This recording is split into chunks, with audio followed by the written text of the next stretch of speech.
Thank you. Hi, everybody. Today is week 5, and we're going to start with the stages of language acquisition, the solemn assessment. And I just want to preview next week. I need you to watch this documentary. It's a very important one, and it kind of sets the stage for how we want to proceed with the rest of the class. It's about an hour long. It is gripping, I tell you. If you like Lucy Laney, you'll like this. The EL Services video, that was broken by Microsoft, and of course, they'll take no responsibility whatsoever, but it has been fixed. You can watch it on YouTube. You can watch it there. It is fixed elsewhere, but who cares? So that's what we're going to do this evening, and let's get to the getting, and I will finish when I'm finished. Okay. All right. Stages of language acquisition. You can click on that and follow along here or look at the screen. I highly recommend that you just look at the screen. It should load up. And when it does, you should be able to use it. But anyway, let me go to my screen and we'll start from here. Um, you start at the beginning. So this is about the stages of language acquisition, and I want you to understand what this assessment does. It assesses speaking and listening skills. That's what it is. But before we get to the assessment piece, I want you to have an idea of what you are assessing. Anytime you're assessing any student, English learner or a student who's an English learner or a student who is learning academic English, um, you're assessing speaking and listening skills. And what that means is that you're assessing a speech community. It's always working that way. And by the way, since I'm recording this, I don't think you need to take notes. You can pick this up at another time. But these are things I'd like you to think about. And one of the reasons I'm having you do that English learner services assignment is because I want you to get a sense of the school community and the community where the school happens to be. I'm not asking you to go to Zillow, for example, and see what the ratings for the neighborhood happen to be, or to other services that do so. You certainly could.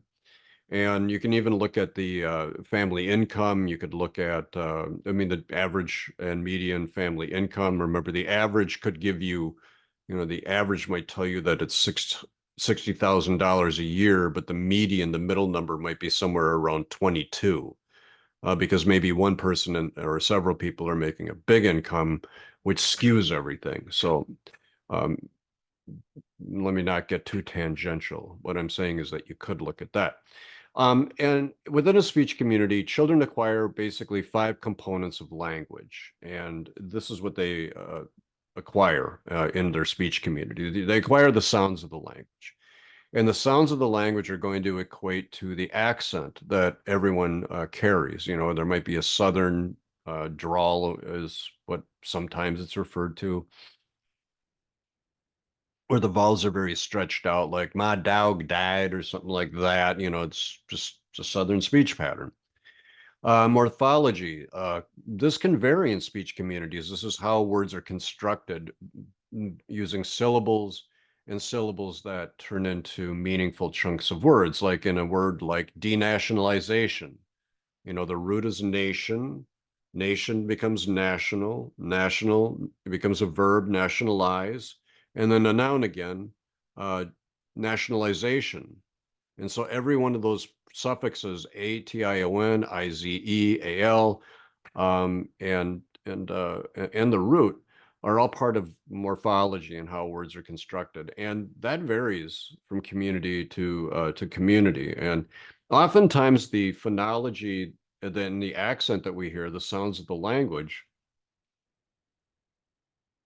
and the way that words are constructed tell us who's been to school and who hasn't.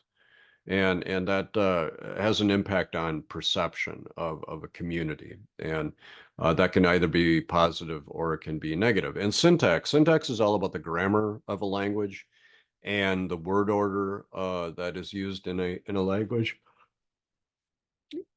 I'm awfully sorry. I've had a very long day. They start about 3 o'clock in the morning. So you'll have to forgive me for I'm yawning away. It's not the company, I promise. Um, anyway, back to grammar and word order. So the grammar of the language can vary in different communities too. And the way that people put sentences together can often indicate what speech community they're from and so forth. Another is the way that semantics are used in a language. These are the denotative and connotative meanings of words. The denotative meaning is the dictionary definition. If you look in the dictionary, you'll see what a word's meaning is. Connotative meanings are the social meanings of words, where words will acquire other meanings through use. And I'll give you a couple of examples of that so that you can see them. Finally, pragmatics, the appropriate use of a language in different contexts. And this is what you learn in the speech community. Now, you need examples of this. If I left this here, I think that you'd all be, uh, I don't know what you'd be, but let me help you, all right? Because you need examples of these things. And so let me give you a couple of examples. Let's give you a speech community example. Teen Slang Dictionary, this is what it told me, is that there are people out there who actually say things like "it real dope." Now, I don't have any idea. I've never said that before except in class, and I would never say that, and probably have no reason to say that. But I'll tell you, I mean, based on the dictionary, I can figure it out. But if I heard that from the first time, I wouldn't know. And guess what? I'm not supposed to know, because speech communities often will hide their language so that others don't understand what they're speaking about. And you've done this. I did this when I was a kid, when we used to say 23 skidoo back in the 1920s when I was growing up. And you know, that's the nature of language, and that's the nature of speech communities. Um, Also, this is not necessarily part of teen slang. This is just a fact that I'm going to give you an example of. In phonology, some speakers of English do what's called an R drop or R epenthesis, and this happens on the East Coast quite a bit. And it goes something like this. Um, Morphologically, when building the words, excuse me, they will do strange things to the words, like the name Amanda and the word car. What these slashes mean, it means pronunciation. Okay. So if you're looking at that going, I don't know what you're talking about. This is and this is ha. All right. So this is what it sounds like on the East Coast with an R drop. Tell Amander, because it ends in A, they stick an R in there. Tell Amander to bring the car home. So car's got an R and they drop it. They put an R where it doesn't belong and they drop an R where it ought to be. And you can ask yourself, well, why do they do that? Because that's just the way over generations and over time that has become the acceptable way to speak the language. Now, there are plenty of children, I'm sure, who, when they write Amanda for the first time, write Amander, and then they get corrected. No, it's not Amander, it's Amanda. And same thing with Ka. I would absolutely imagine. I got a buddy who wants to come join us here. All right, there we go. Hey, all right. You want to teach the class tonight? I'm not feeling it. How about you? I'm feeling it. That's fine. Anyway, so you got morphology. Tell Amanda to bring the car home, and there you go.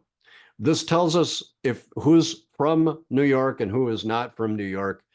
This gives us an indication of who's an out of towner, shall we say, or who's pretending. For example, if you go on YouTube and you look up accents, you can listen to the Boston accent. It's the best. I wish I had a Boston accent, you know, and the way that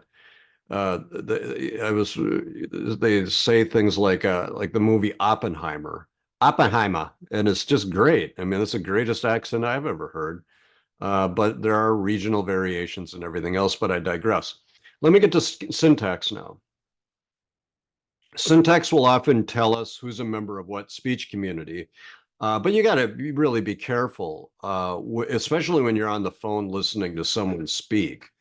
Um, there's a syntax. This is called the distributive B, studied in sociolinguistics. You hear someone say, "I'd be scared sometimes," and this is not ungrammatical. Everything that a speech community does with the language is fine. There's nothing wrong with it. It is certainly part of identity, and it's part of other identifiers that I'm going to talk about in a little bit. But there's nothing wrong with that. You understand what the person's saying,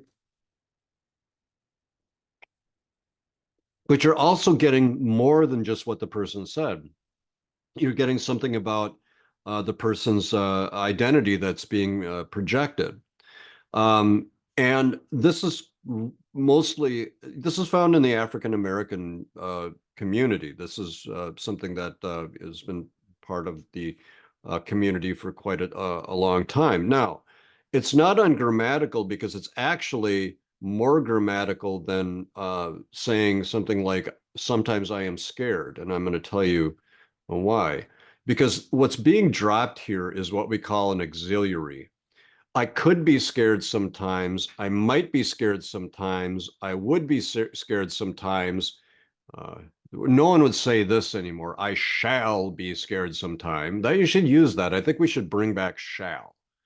If you're not using shall at least once a day, I think that you're missing a real opportunity to annoy people. So I'd be scared sometimes is actually dropping what should be there, the auxiliary. So that's a really interesting part of speech communities too. What sounds informal is actually more formal in some ways. And other variations in syntax might be vocabulary, like this. I had to stand online for hours. That's another New York East Coast kind of uh, indication that you had to stand in line for hours. Now, I don't know here in California if you're an inline or an online group, but where I come from in Minnesota, where the correct English is spoken, I'm kidding, of course. There is no correct English. There is academic English. I had to stand in line for hours, is what we would say. Now, if I'm in New York and I say I had to stand in line for hours, I'm sure somebody would say, "What are you standing in the line? How you get inside the line? Amanda?" And I would respond like, well, first of all, my name is Chris. Second of all, how do you stand on a line? You're in line, you're in a file, you get the idea. So you can get these competing grammars that speech communities may have, and that can be fun. Semantics, this is where we get the denotative meaning of cool. The dictionary definition of cool is something like it's cool outside, meaning that the temperature outside is below what your body temperature is. And that's why it feels cool outside, because the temperature is lower than your body temperature and you sense that. But connotatively, like a snowball, cool can begin to acquire other meanings, like we cool dude. You'll have to someone will have to translate that for me later. And she's really cool. I presume that that means in the language that you use today that she is really happening. She is hip or some such, whatever you young people are saying today. Pragmatic use of language means the appropriate use of language. And this is a whole area of linguistic study, and I'm going to give you just what's particular to what we're learning here. It means like when to use certain words, like sus, uh, dope, like we heard earlier. I don't know if you've ever heard any of these. No cap, flex, goat, shade, salty, bet, slaps, and there's a whole lot of other words that I didn't understand in that dictionary, but here was just a selection of a few. Um, and this is important. I'm not supposed to understand these words. I'm a middle-aged white male. And if I started using any of these words, obviously I would seem like a fraud. Give me one moment. I have dogs that are going a little crazy. Just give me a moment, half a second, please.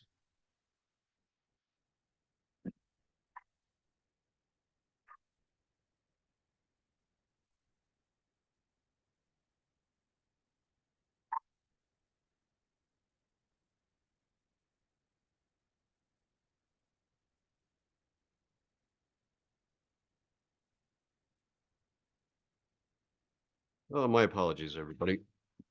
I'm back. So I'm not supposed to understand what these words mean. These words belong to a community of young people.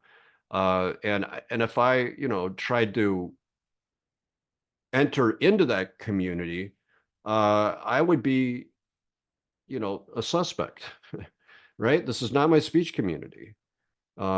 They would, for example, not admit me to the community. It would be ridiculous if I started speaking like a 16-year-old or a 15-year-old, and not to mention really gross. Um, I wouldn't be admitted because I shouldn't be admitted. My presence would be sus. Huh? I think that is the correct pragmatic use of that term, if I am not mistaken. Don't correct me because I don't want to fix the slide. My image would be basic. Did I do that right? Don't know, but it sounds good to me. They would call me Dr. Phil instead of whatever. Okay, look, I do. Yeah, they'd be like, go home, dad. Look, I'm doing this. This is my A material, people. All right, this is my A material. Okay, here we go. Speech communities. Let me tell you the point of this so that we get back on track. English learners are going to be part of a speech community, and that is going to affect the kind of English that they're going to acquire. Um, and so, just to give you a little bit more information about speech communities, here's what it's like. A language community is like a collection of English speakers, Spanish speakers, etc. A speech community is like a subgroup from that language community, and there can be many, many, many speech communities where there is a particular language variety spoken. African American vernacular, Australian English, British English, but even more and further fragmented in ways like African American English on the East Coast versus Midwestern versus Southern Florida versus Miami.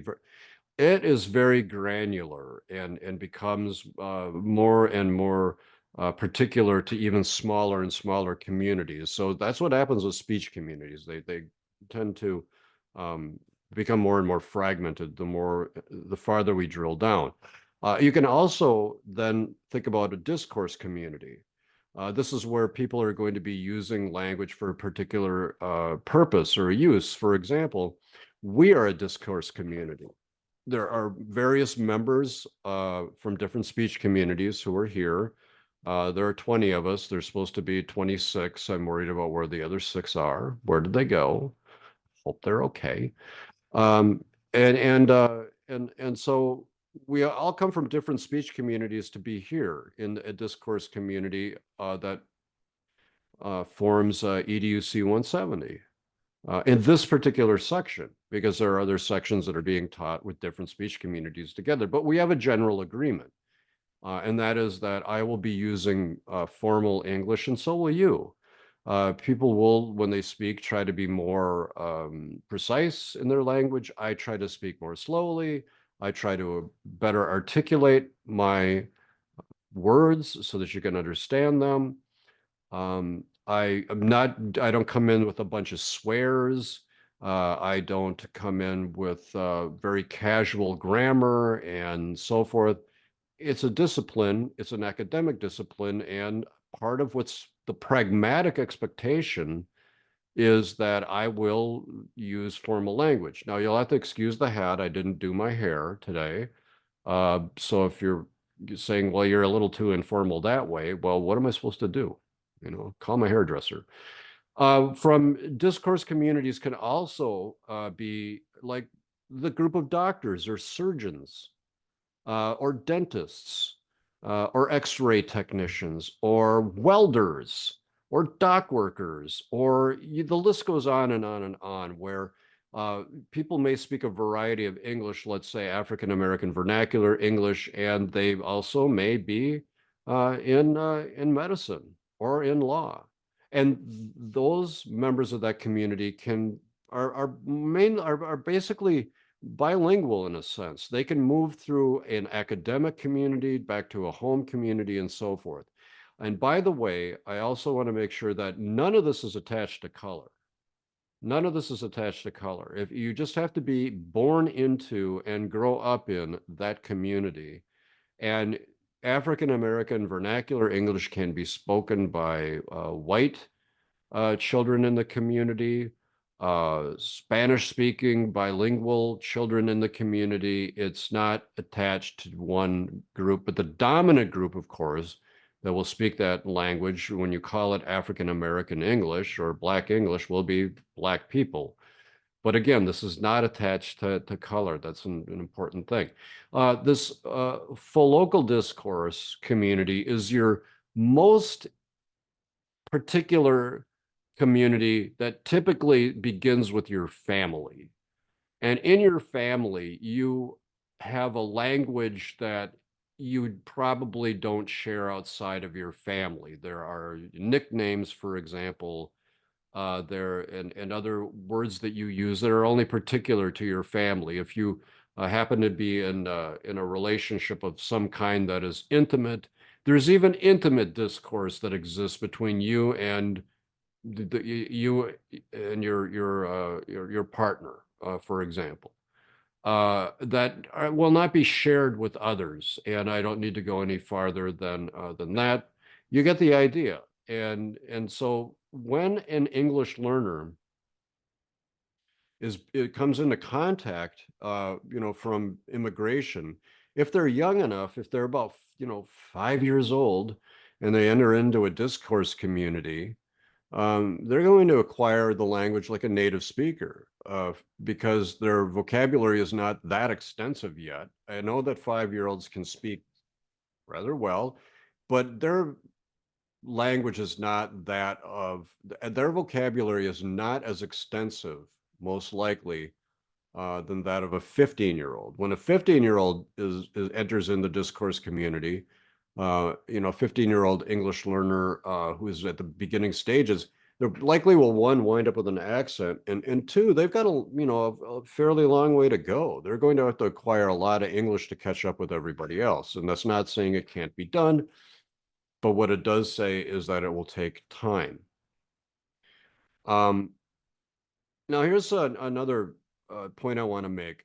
Depending on what your speech community happens to be, if your speech community aligns well with the dominant speech community, things go pretty well for you. On that note, maybe not in others, maybe not in terms of other characteristics that could be used as a basis of discrimination, choice of partners, choice of uh, uh, um, uh, Pepsi or Coke. I don't know.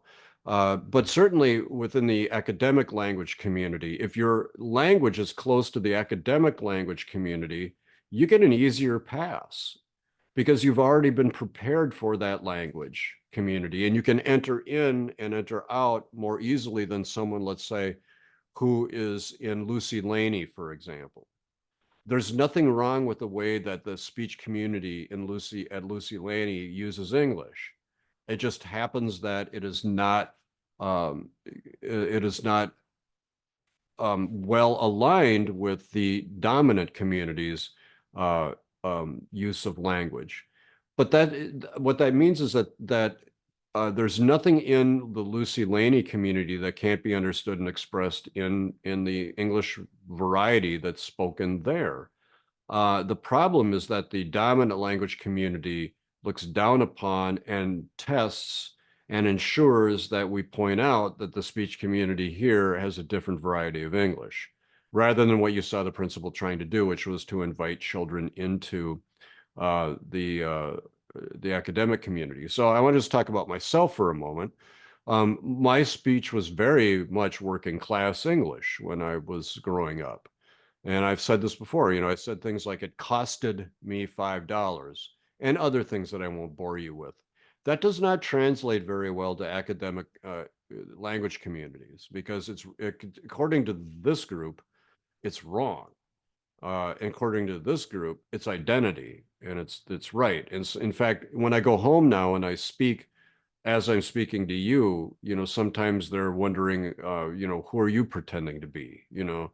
Not so much anymore. I'm a middle-aged old man, but you may experience this yourselves, that when you go home, like we get back together with the extended family, some of whom maybe haven't been to college, they're looking at you a little differently. You're different somehow.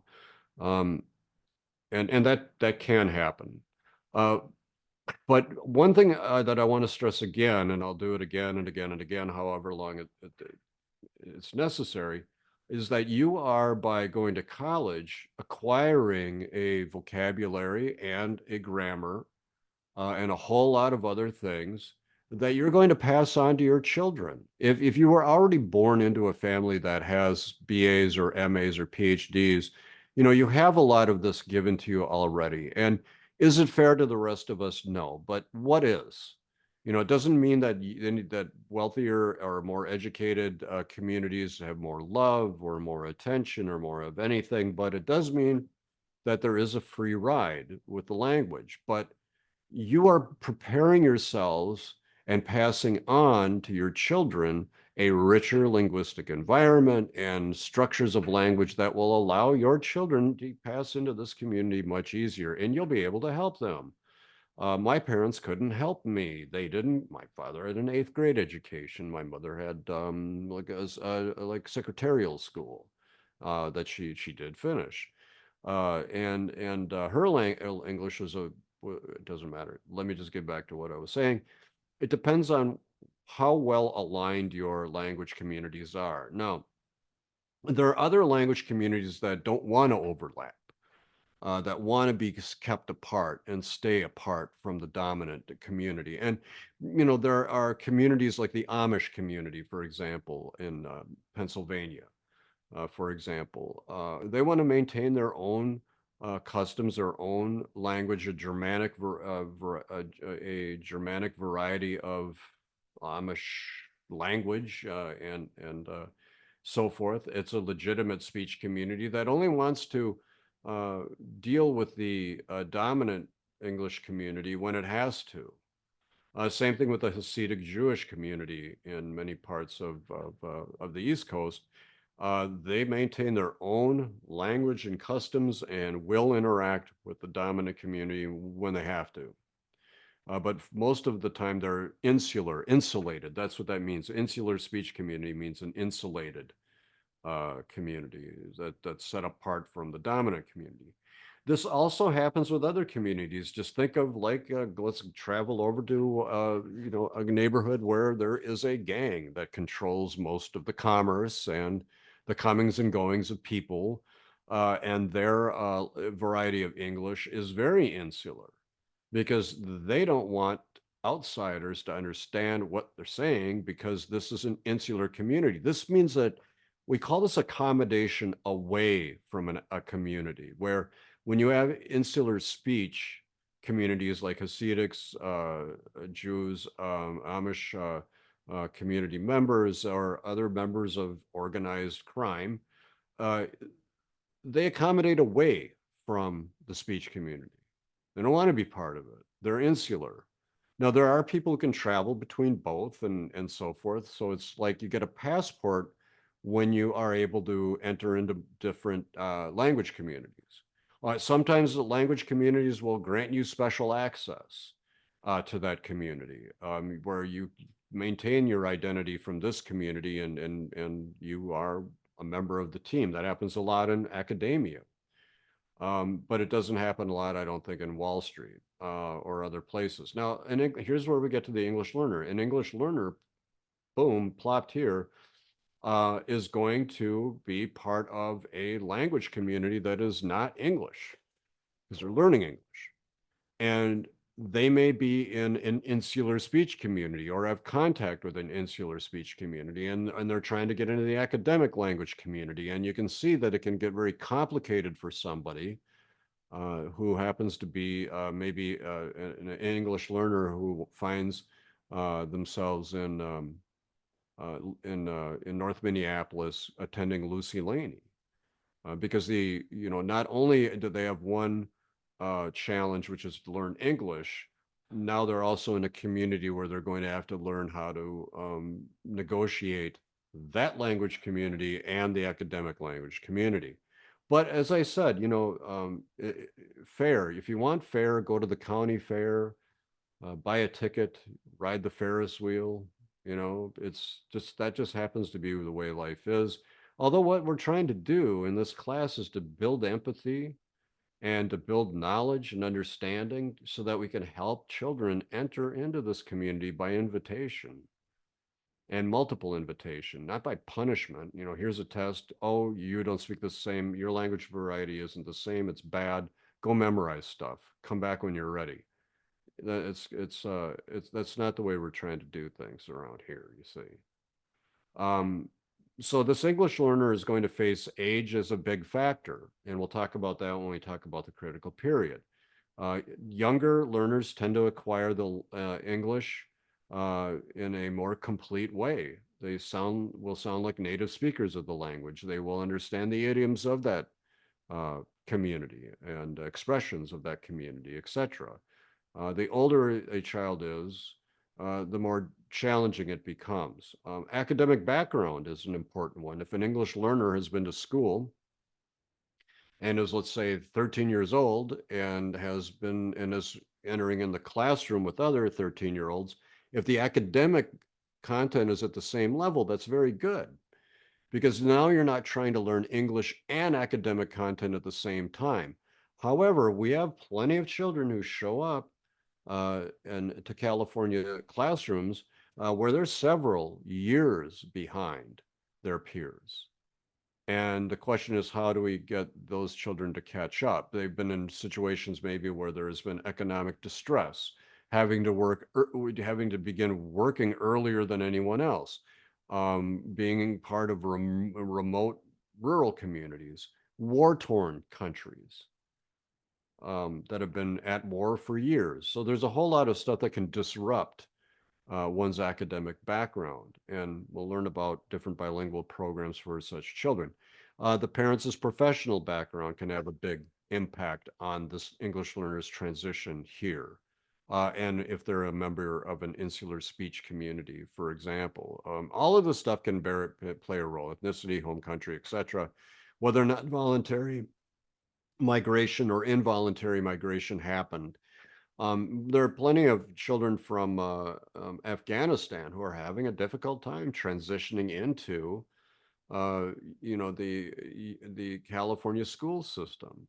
And you can imagine that after having been through war for years, since all their lives, and then suddenly having to come to a new country that maybe you don't feel welcome in, it makes things quite difficult. We have a lot of children from Ukraine coming here and trying to escape a war-torn country. There are Russian uh, immigrants who are leaving difficult situations in that country all over the world. Okay, if you wherever there are people, there are going to be problems, it seems. And so what we're trying to do as educators is to serve the children.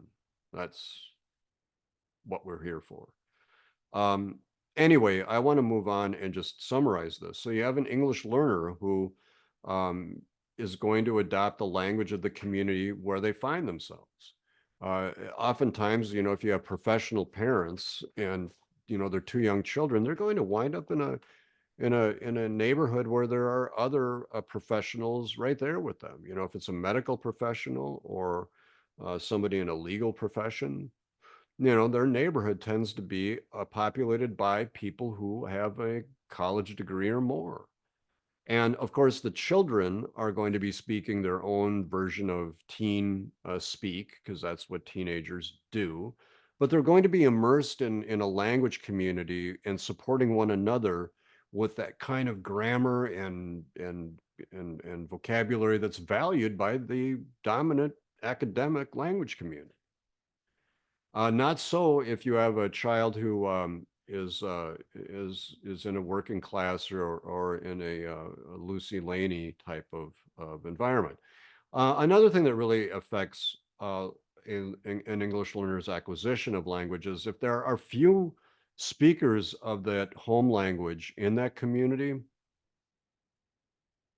then they're going to learn English. Like Tanema speakers from the Fiji Islands, I believe. If there's only your family that speaks Tanema in that neighborhood where everybody speaks English, you're going to learn English. Well, you have no choice.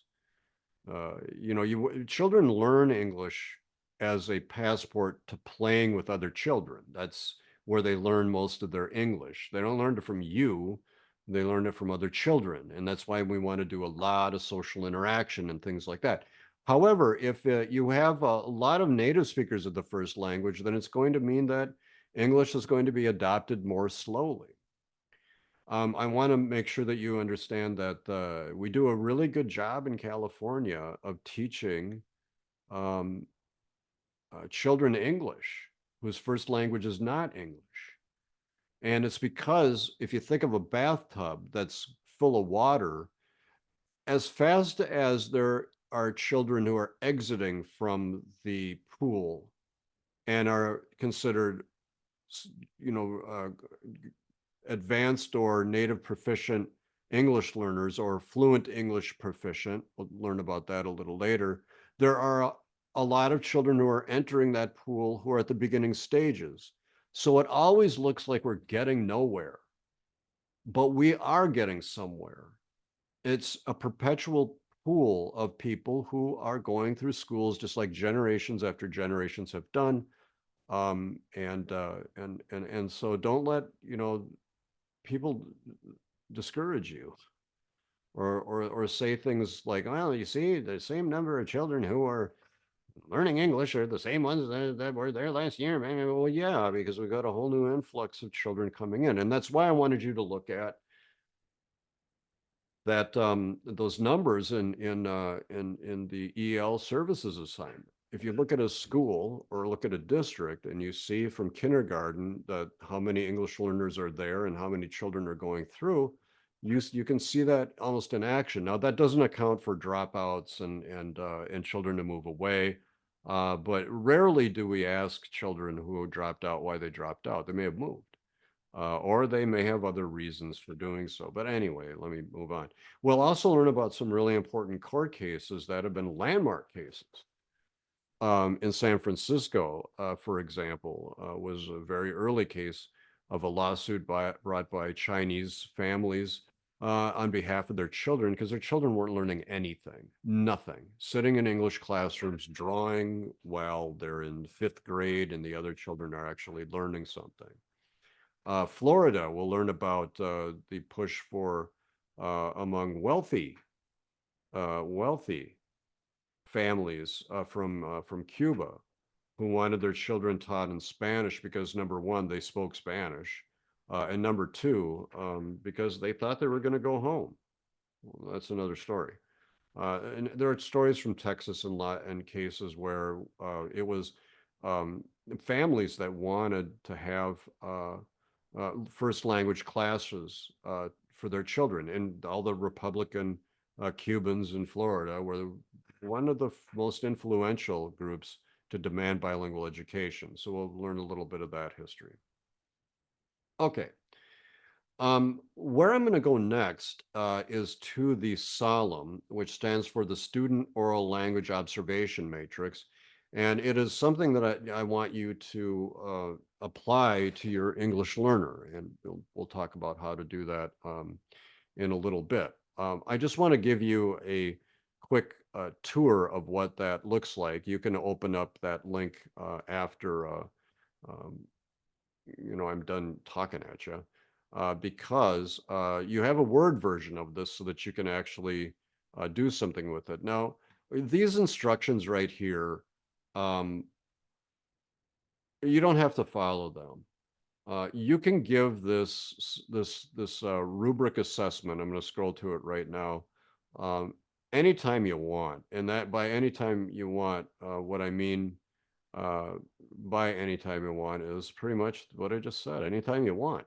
I'm not going to make you do a formal uh, time with the student. You could, maybe you're going to set aside 5 minutes, 10 minutes, and try to assess the child's language using this instrument. Or maybe you'll just spend your time with the child doing whatever activity that you and the teacher have decided upon, and then you'll rate the child's uh, development after you're done. After you've had the opportunity to listen to the child speak for a while. And there, what we call this this type of rubric assessment, and again, it's for oral language. It's also assessing listening skills. Is this? We have the domains right here, the criterion, and so one criterion that's being measured is comprehension. Does the student actually understand what you asked the child? And how did they respond? If they responded with no language or by pointing at something, well, then we're at a stage one as far as oral language is concerned, because that's what we're looking at. Can the child respond appropriately with oral language? Fluency, that is another criterion or another dimension of this rubric, where we're just trying to gauge if the student can speak in a manner that can be understood by other people in the classroom. If some people can speak fluently, but you can't understand anything that they're saying, even if it's pronounced well, because the vocabulary is just not there. So you listen for fluency, you listen for appropriate vocabulary. Are the words, do the words correspond to the question? Does the response correspond to the question? How about pronunciation? It is possible that you have someone who comprehends, who's completely fluent, uses appropriate vocabulary, but has an accent. And that is typical of people who learn English after the age of 15. Uh, it's these are not hard and fast rules. There are plenty of people who learned Spanish in their 20s who speak without an accent, and vice versa. People who learned English in their 30s and have no accent. But by and large, that's not the case. So I'm going to return to that example in a moment. Um, and grammar, is the grammar appropriate? It's possible that you have someone who has got a really one, two, three, and four or five means way up here is like native speaker land. One here is absolute beginner. So it's possible that you have someone who understands things perfectly, is generally fluent with the language, is generally using the vocabulary very well, uh, but their pronunciation of the words is way back here, and it's not their fault. The person isn't. There isn't something wrong with that person. They have an accent. And will tell you that the more time you spend around English learners or other communities, the better your ear is going to become for listening and understanding what people are saying. Some people just turn off immediately when they hear an accent.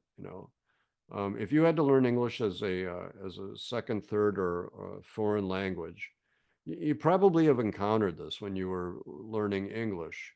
That someone would, I can't understand you, because they just hear that accent or they whatever, and they're just done right there. And that's really horrible. But I digress. So you can have fours and fives here, a two right here, and maybe a five for grammar. What you can do is try to help that person improve their accent. Some will make very minimal improvement, and others will make a lot. But anyway, that's how this works. I want us to take a 10-minute break right now. I want to make sure my mom is okay, if you don't mind.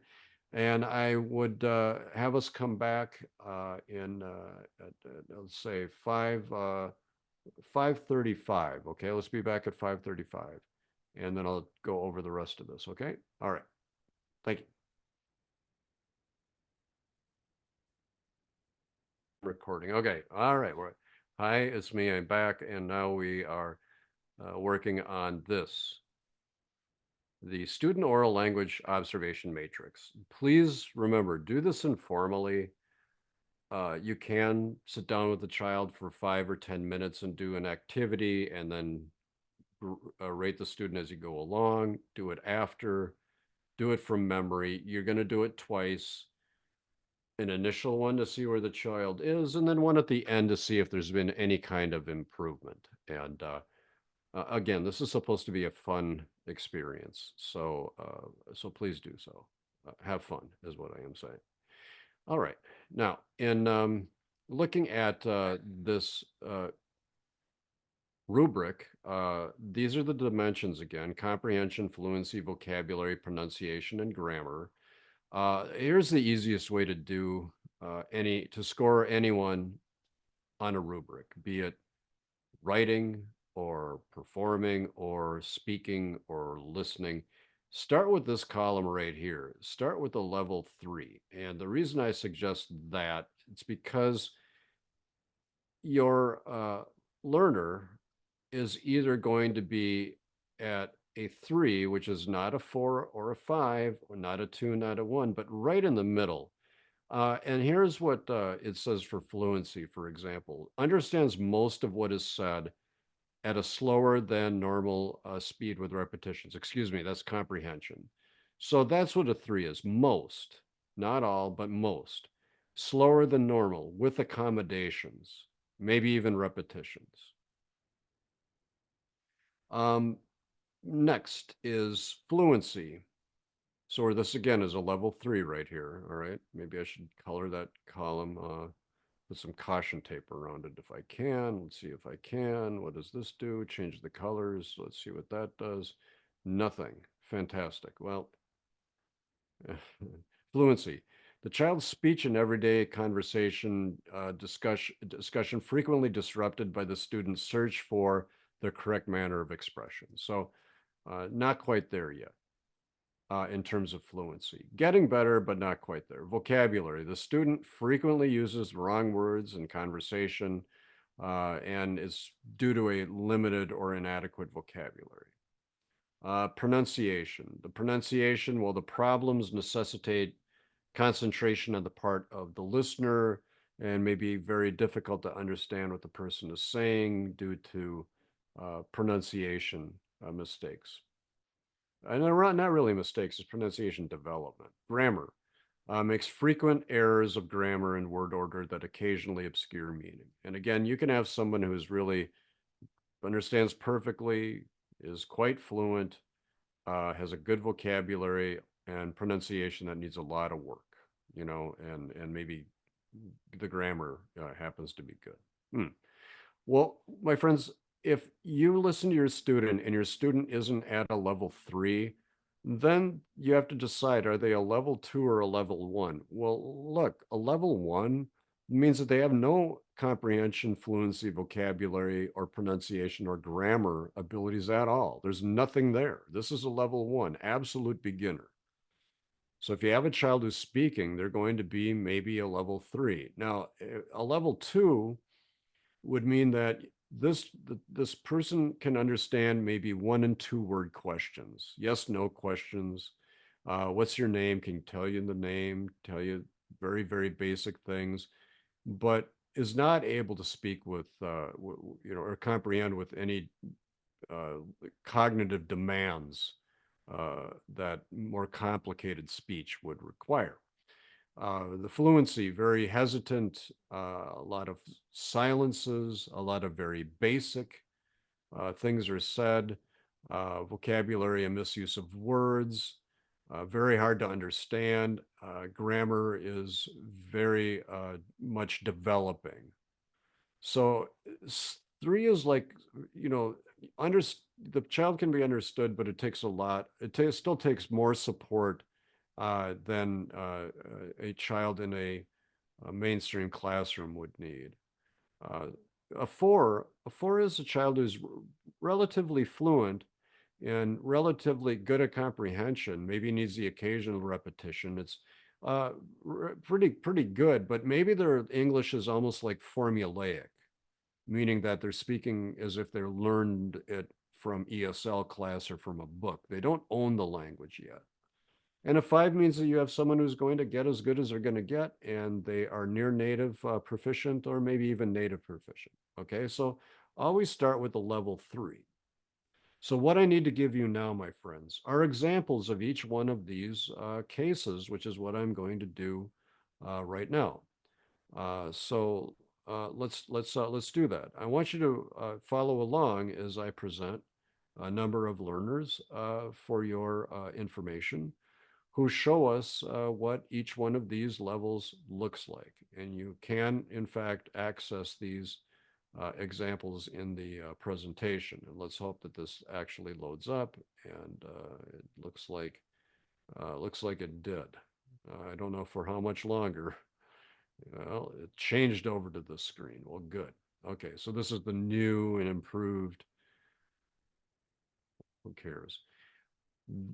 You're going to see 5 children or 5 people, I should say, and you get to have an idea of what each child is like. So let's start here. We're going to see a level 1. That's the first level that we're going to see, and that's what we call the silent period. Take a look. What does he do? He smiles.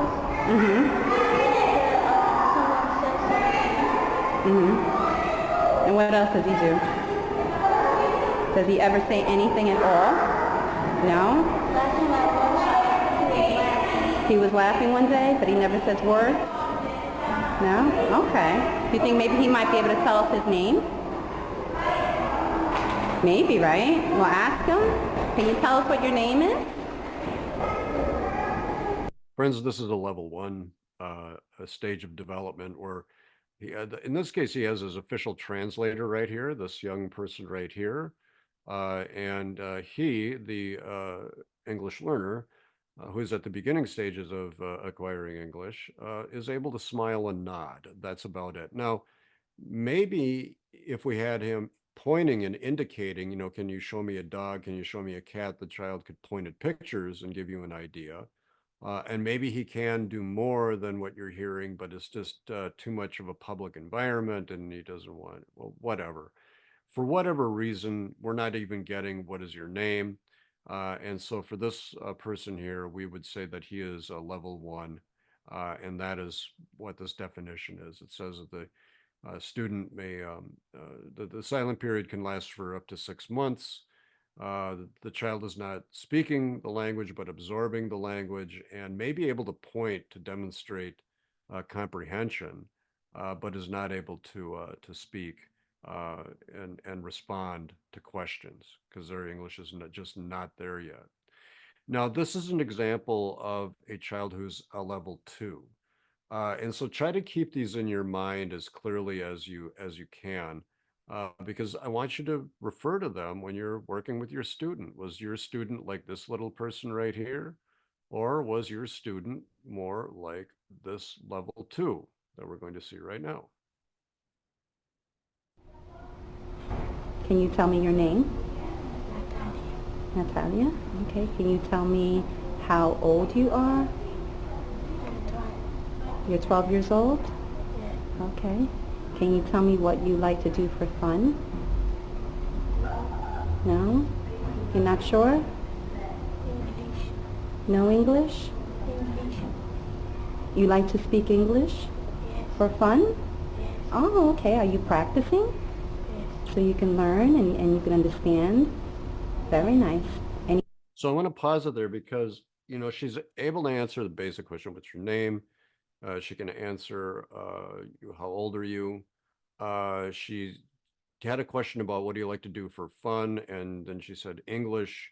And now maybe she was answering the question, maybe she wasn't. I want you just to listen to what she does next. She says, yes, yes, yes, yes. And I think at some point she doesn't understand what she's answering. Anything else you want to tell me? Yes. What would you like to say? You're not sure? I don't know. So I'm not sure if she understood what she was responding to or not. But that's level 2. 2-word phrases, understanding simple yes/no questions, uh, and so forth. Now, here's the child that I would like you to start with in your mind, the child who's a level three. Um, when you're using this rubric, then follow this child's speech patterns and communication patterns, because this is what a level three looks like in solemn land. Every time my teachers said that you don't have to go to social studies.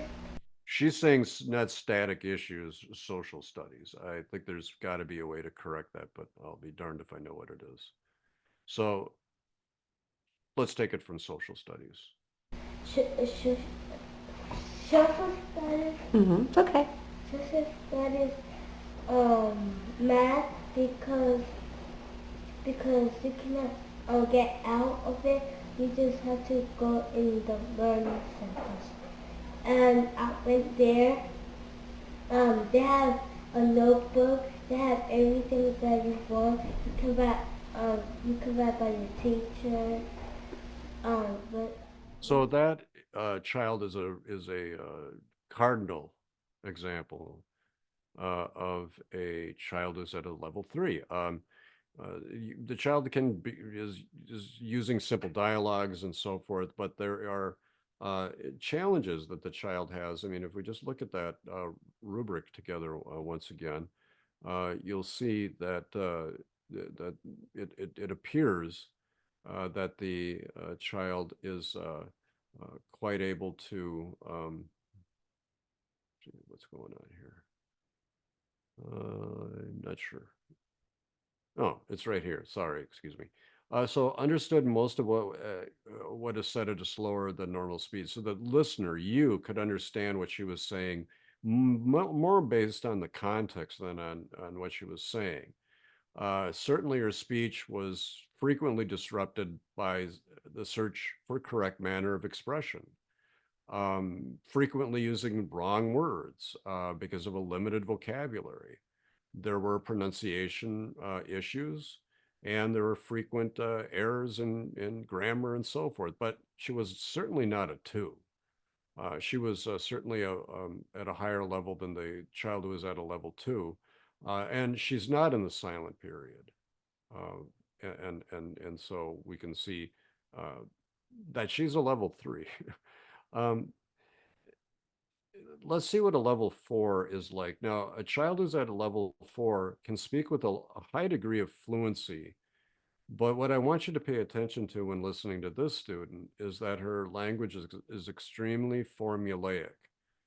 She's saying things like, I have three friends, boom, boom, boom, boom. We like to do three things: go to the store, play in the park, and watch television. I like to have three kinds of food. It's very much just watch, and you'll see what I'm talking about. I love this school because I have friends. It makes me happy and I learn so much stuff. My favorite subject is art. I have friends. My friend's name is Angeline, Carlene, Rudine, and other people too. I like I like to write. I like my teacher. She's nice. She teaches us math, any kind of subject. She she's the nicest person ever that I had. You said And you said you like to write. What kinds of things do you like to write about? stories. Mm-hmm. So I like to write stuff. I like to write in bubbles. Mm-hmm. And You mean like speech bubbles? yeah. And so the definition they have for a level four is that it's intermediate, uh, uh, an intermediate level of speech where the child is beginning to make complex statements, state opinions, ask for clarification, speak at greater length.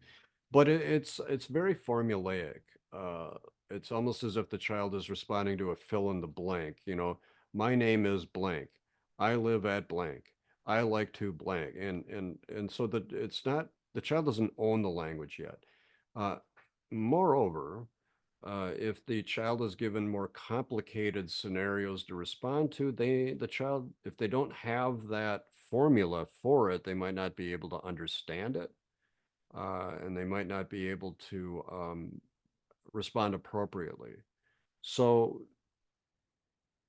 this level of English is certainly appropriate for the mainstream classroom if you have a teacher who knows how to make accommodations and um, scaffold instruction for that student to have access to the content. All right, I'd like us to look at one last person here. This is an adult, and he speaks English just fine.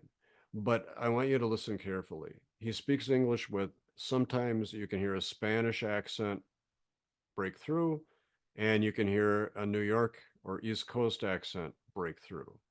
And so this is an example of what I was talking about earlier, someone who straddled two speech communities. What was it like for you to learn English when you came to this country? Yeah, it was kind of hard the first 2 years, and then, as the years went by, you started talking to different people and friends and family, and it was getting easier. So it took me probably like 2 good years to get a really good grip on the language. That's basically it. And after that, it's just practice, I guess. Practice, watching a lot of TV and a lot of internet. So that helps a lot. What difficulties, if any, do you face when reading, writing, or speaking English? I think the main difficulty would be the pronunciation. That's the hardest part, probably, especially for an adult coming in the late 90s, and that was the hardest part. Other than that, it's just, like I said before, it's just mainly practice and just getting a lot of friends and a lot of people that can help you out and talk to you.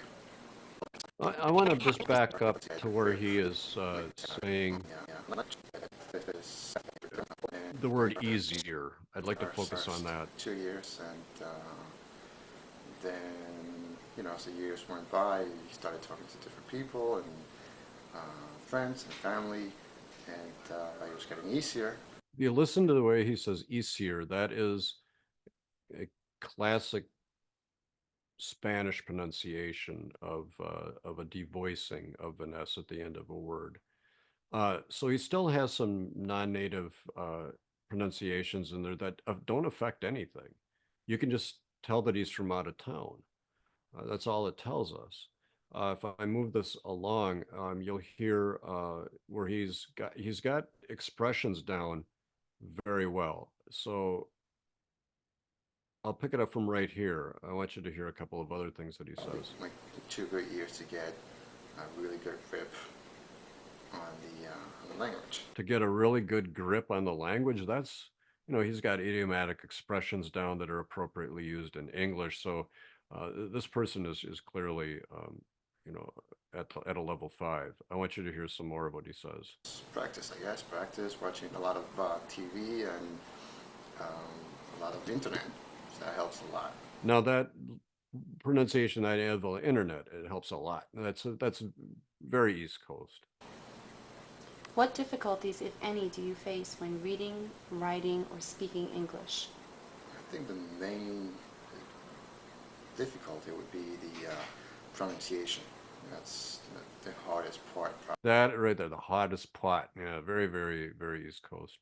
And then you'll hear Spanish break through a couple of times more. Probably, especially for an adult coming in the late 90s.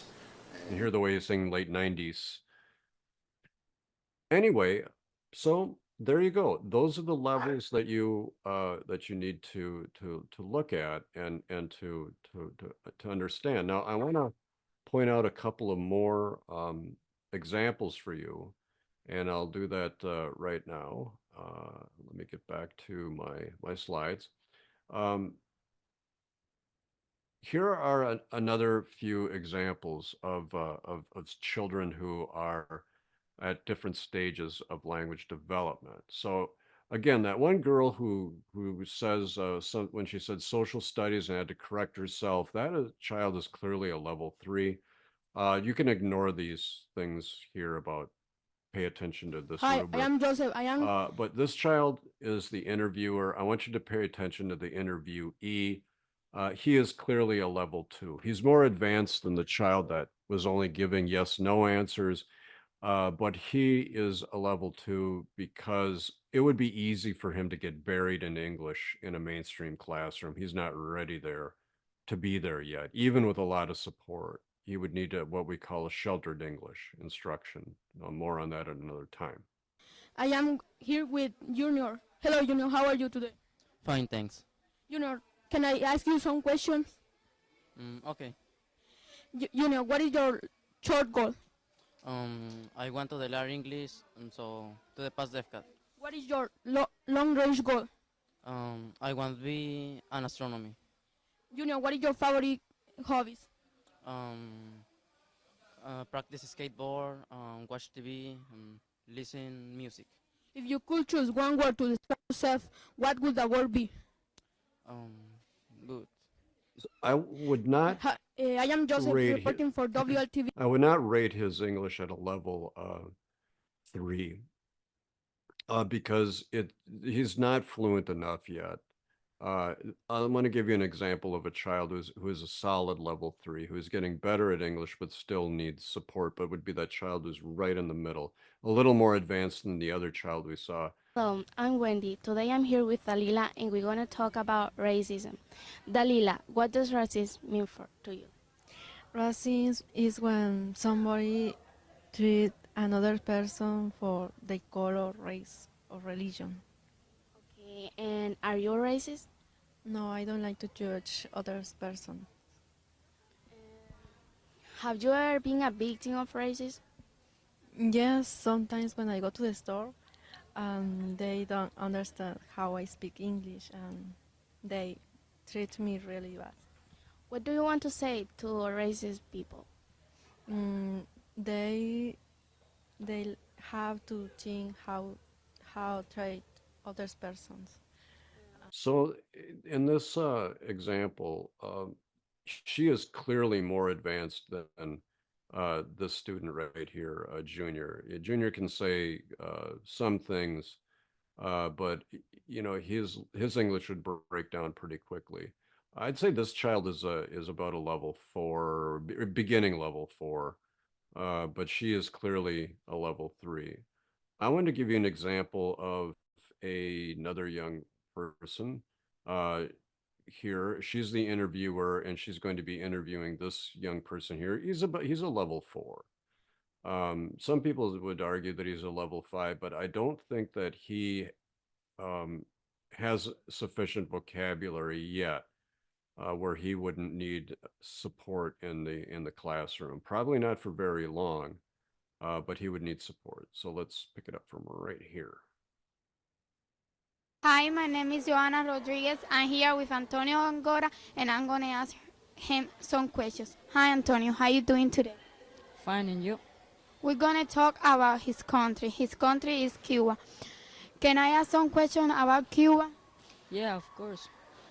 What do you most like about the Cuban culture? The culture, the carnivals, and the people, they have fun in there. It's like a fair. We do every kind of things and enjoy ourselves in July. Do you like the music? Yeah, I like the music, salsa, merengue, everything. I like all kind of music. Can you tell me the names of some singers? Um, I don't even know the names of my singers.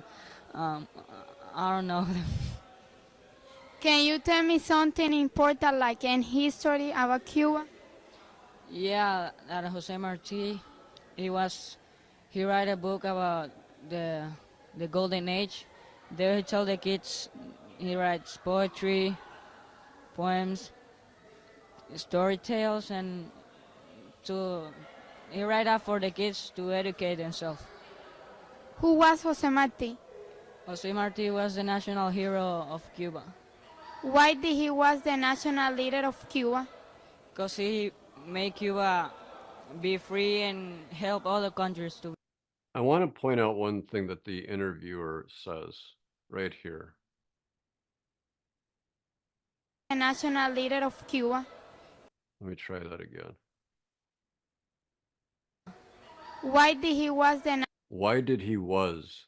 That is something that we're going to learn about later in the course, and that is language development, and that's actually English that is becoming more proficient. It sounds like it's not proficient, but it's actually more proficient because she's thinking in English and she doesn't know which is true, so she gives you both. But back to this young person right here. I think you get the idea. He's a level 4. There is still work to be done with him based on the way that he's speaking, that he would need support if you just plopped him in a mainstream classroom. He would have difficulties. He would need support, but not as much support as the girl who was speaking about racism. Now, this child right here, I think, is clearly a level 5. I think both of these girls are. I think that I'll say so because I want you to listen to how she really, English, she's got her own English now. It belongs to her, and I want you to see what I mean. Miss Kennard, I'm here on BT 19 News with Margaret to talk about her favorite singer. Margaret, who's your favorite singer and why? My favorite singer is Alicia Keys, and she's my favorite singer because she's a great singer and her songs are creative. What's so special about her that make her stand out?